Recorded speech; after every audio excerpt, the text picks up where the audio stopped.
2016 Honda CRV oil change, or for most CRVs for that matter. A couple things that you need. I have the oil somewhere else, you'll see that in a second. You need a drain pan, 17mm wrench, oil filter wrench, very important. This is going to be going to Blackstone Labs for an oil analysis. Now this is also a key feature that I like to make sure I follow. This is a Honda oil filter made by Filtech. It is an A01, or A01 I should say. Get these filters if you have a warranty of any sort, because if God forbid something happens to the engine, you want to prove that you at least have a Honda oil filter on there, and the A01s are better than the A02s. The A02s are made by another company. They're not Filtech. They're, sheesh, forgot who they're made by. Honeywell? Might be Honeywell. They're not as good as the A01s. Look for the A01s. I'll have a link in the description. And also a torque wrench, because I'm going to torque down the drain plug to 33 foot-pounds, I think. I do not have a new crush washer on there, but I replaced it last time, so it should still be good. So what I like to do first is, well, other than getting the car situated, I like to remove the oil filter first. And the reason for that is, if something happens and I can't take off the oil filter, I do not want to bother changing the oil, because changing the oil with an old oil filter, it doesn't make any sense to me. But I like doing that first, because there have been instances where, in some cases, I could not get off the oil filter. So I remove the oil filter first, drain that, clean it up, put the new oil filter on, then I drain the oil. Because if worse comes to worse, if I don't drain the oil, at least I have a new filter on there. So the easiest thing to do is to go get yourself a pair of channel lock oil filter wrenches. On this one, it goes down to the smallest setting, and I'm going to grab it on here as tightly as I can and just squeeze and turn, and it makes this process a whole lot easier. It doesn't work on all vehicles, but on this particular vehicle it works great, and on my SI it works great too. So I'm just going to keep going until this starts to lose all of its tension on the O-ring, but I'm going to stop before it starts leaking. At that point, I'm going to take my drain pan, situate it in position, and get my rag ready, because this is going to make a mess. Now I'm going to crack open this oil filter and let it drain out. Try not to get oil all over your face either. That's a key thing to keep in mind. So I'm going to let this drain. Once it's done draining, we'll pull it off. I'm going to check the face of the block to make sure it's clean, there's no debris, and then I'm going to put in my new oil filter. Now that the oil filter has stopped draining, remove it. Make sure you don't drop it, just because you don't want to make a mess if you could avoid it. And now wipe off your hands. I highly recommend wearing any sort of nitrile or rubber gloves or latex gloves whenever you're changing your oil, because you don't want to have to deal with heavy metal contaminants. What are heavy metal contaminants? Heavy metal contaminants are any wear items from the bearings or any of the internal components of the engine that break down to the molecular structure and can penetrate through your skin and get into your bloodstream. As you can see, the face of the block is nice and clean. I'm making sure there's no damage to it. I'm making sure there's no dirt on it. I'm also going to wipe down the threads on this. They're nice and clean. I'm going to install my new oil filter, and then I'm going to pull the oil out. So before I even open the oil filter, I'm going to leave this in the canister. I need a quart of oil. Why is my oil on top of the engine? Well, when I got here, my car was warmed up pretty much fully. That was about a half hour or so ago, and my oil was not as warm as the engine, so I put it on top of the valve cover, closed the hood, so this way the oil would be nice and warm like this is right now, and the engine will hopefully cool off. So the exhaust manifold, engine, oil feel honestly about the same. If not, the oil feels a little warmer, which is good. You do not want to put cold oil in a hot engine, because you might stress crack the valve springs. Important to note. So because everything's pretty much cooled off enough, I'm going to now crack open this oil filter. And you always want to leave the bag or the wrapping on your oil filter. If your oil filter doesn't have a bag on it or any sort of cover, leave it in the box, because you don't want any contaminants falling inside and thus going inside your engine. So what I'm going to do first, crack open my 0W20 synthetic motor oil from AMSOIL. I'm going to pour a little bit into the middle of the filter, and I'm going to just wait until it fully drains in, so the filter media is absorbing the oil. I'm not going to fill this up all the way, but about half should be perfect. I'm just doing it so this way you prime the oil filter, so when the oil starts to pump through the system, you don't have to worry about your oil filter preventing any sort of restrictions for the first few seconds. It only takes a second or two for your engine to not have oil to cause any internal damages. Now you're going to notice this O-ring on top. With your finger that's nice and clean, dab it in the oil that's on top of the filter, and coat that O-ring in as much oil as you can. Now this is going to cause it to slide on the block instead of get jammed up on the block with the O-ring being dry. And now it's going to allow it to torque down properly. I'm also going to try to put a little oil on the block itself.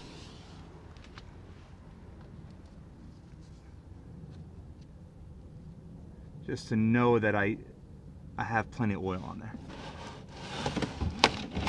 Drain pan back. Now it's very important to note that whenever you're putting on an oil filter, you get the threads lined up perfectly. So when I do that, if I can anyway, I'll put a little bit of pressure on the back of the oil filter to try to keep it straight, and then I'm going to turn it with the other hand. Now if I feel it get tight like it just did, you never force an oil filter on. You always back the threads off and then start it again. Because if you cross thread your oil filter onto the cock, you're going to damage the threads and you're going to have a really bad time. As you can see, it should go on nice and easy. Very smooth. Alright. I'm going to cap my oil so this way nothing goes inside that. I'm going to get my rag, which is a little bit cleaner than my gloves right now. I'm going to go until the oil filter literally can't go anymore. Now I know Honda calls for 7/8 of a turn past where we are right now, but I'm going to go about half, or maybe 7/8. So on the bottom of this is PLM. It's facing that way, so I'm going to use that as my guide, or as my judge. Wow, that's actually on there really tight. I'm going to make sure it's fully seated. It is. I got it less than half a turn. The only problem with these wrenches is whenever you're installing a new oil filter like this, you don't want to squeeze too tight and damage it. I mean, I stripped off a little bit of paint, that's no big deal. But I only got this maybe quarter of a turn. But it's on there tight, and I know it's sealed because I could see it. So I'm not worried about that. That's perfect. What's to do now is to drain your oil from your oil pan. You have this 17mm bolt right on top. You can see the crush washer. Do not mistake this bolt for your drain plug, because this is for your rear engine mount. If you pull this out, you just have to put it back in. It just sucks a little bit, but you know, it happens. So for that 17mm, put it on like so, and this should come off fairly easily. You do not want to over torque this. Never over torque this, because if you do, you're going to pull the threads out of your oil pan and you're going to have a bad time. Always torque this down, or at least don't put so much pressure on it. But if you want to eliminate all the variables, get yourself a torque wrench for 50, 70 bucks, whatever it is, and torque this down. Torque rating is 33 foot-pounds. If you feel a little uncomfortable with that, go to like 35 foot-pounds. That shouldn't really make a difference. But never under torque it, because if this thing decides to back off while you're on the highway and it drains all 5-ish quarts or so that's in the oil pan, you'll blow your engine in a matter of seconds. So make sure you torque this down right. This is nice and loose. I can remove this by hand. I want to get my oil pan in position. Now your oil is always going to shoot out because there's a lot of pressure behind it because there's so much volume. I'm going to put the pan a little bit farther past where the drain plug is, and then I could always adjust it later. Halfway through this being drained, or roughly halfway through, I have to fill this bottle up about 3/4 of the way and send it to Blackstone for an oil analysis.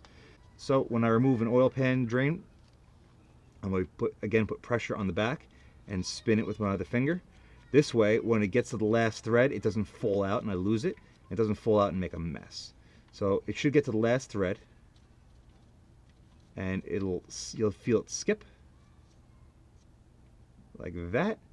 And I'm going to just remove it real quick. As you can see, as there's less and less oil in the oil pan, the stream is going to come closer and closer to the hole. So I'm going to slide this back, clean this up, get this ready to get sent out, and then I'll wait for this thing to drain. So right now, we're at the point where you can't wait until every drop falls because you'll be waiting for hours. Take another nice clean rag, pull out your drain plug, and for this, you don't have to go too crazy. I'm just going to make sure it's nice and clean. I'm going to slide back the oil pan a little bit so I have more room to work. I'm going to give the face a quick wipe, like so, and then thread in the bolt, or the plug, however you want to call it. I can now slide the oil pan out of the way because we're done with that. And now comes the fun part. I want to get it on there just enough with a regular wrench, which this is probably going to be about 33 foot-pounds or so. But the torque wrench is already calibrated and set up for 33 foot-pounds. So all I have to do is go until it clicks, and I'll be done.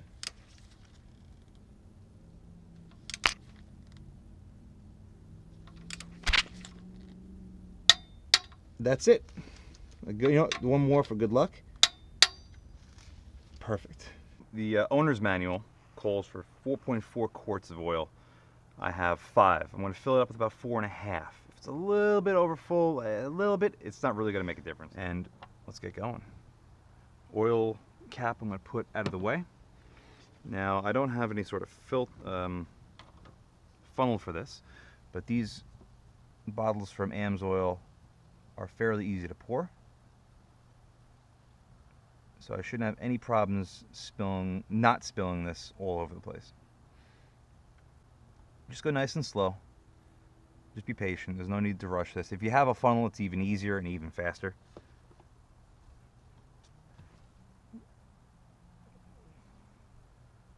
But you'll be fine. Okay. Once it starts to drip, if you're OCD like me, you'll put the cap back on. You're going to stand it upside down like so. Okay, I wasn't expecting that. You're going to stand it upside down, off to the side, like okay, come on, like so. And then once you're done filling in the rest of the bottles, you're going to take that cap and just pour it in. You don't have to do that, but I'm a little crazy. So I got at least another tablespoon out of all 4 of these.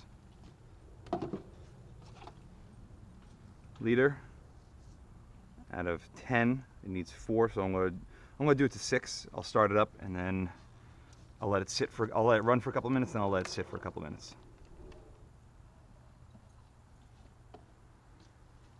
Perfect. Get the dipstick. This rag is still clean. Wipe it down because you don't know what sort of contaminants could have gotten on it while you had it out. Put it inside your dipstick tube. Pull it out. Put your rag underneath it and try to find where the oil line is. Okay, I see it. There's a little bit of reflection. It is just at the full hole. I'm going to start it up. Let it run for about 2 minutes or so. Shut it off. Let it sit for about 2 minutes or so, and check the level.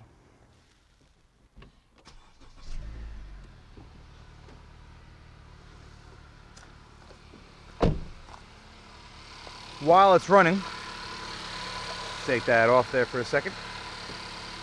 It's a good opportunity to get under the car and check for any leaks. Drain plug is good, oil filter is good. So it ran for a few minutes, now it sat for a few minutes.